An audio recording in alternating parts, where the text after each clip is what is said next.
Hi hello everyone. So good morning. So నేనైతే ఈరోజు పక్క సిటీకి వెళ్దామని చెప్పేసి స్టేషన్కి అయితే వచ్చేసాను. సో నేను పక్క సిటీకి వెళ్ళడానికి ఎక్కాల్సిన ట్రైన్ అయితే వచ్చేసింది. హే, ఎక్కేసాను నేను. సో పక్క సిటీకి ఎందుకు వెళ్తున్నానంటే ఇక్కడ ఎంప్లాయ్మెంట్ సర్వీసు జాబ్ సెర్చ్ చేయడానికి ఒక మెంటర్ని అయితే అన్ఎంప్లాయీస్కి అసైన్ చేస్తారు. ఆమెను కలవడానికి వెళ్తున్నా. ఇక్కడ చూడండి ఒక పెద్ద ఎస్కలేటర్ ఉంది. సో నాకు ఫస్ట్లో చాలా భయం వేసేది. ఇది చాలా పెద్దది. సో అలవాటు అయిపోయింది ఇప్పుడు.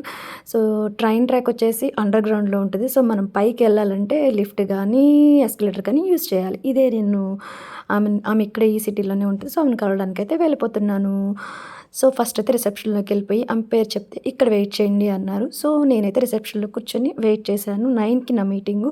9 లోపు అయితే నేను అక్కడే ఉన్నా. సో ఈలోపు ఒక గ్లాస్ వాటర్ అయితే తీసుకున్నాను. సో ఆమె కరెక్ట్గా 9కి అయితే వచ్చింది. ఆమెతో మాట్లాడేసినాక అయిపోయింది మీటింగు.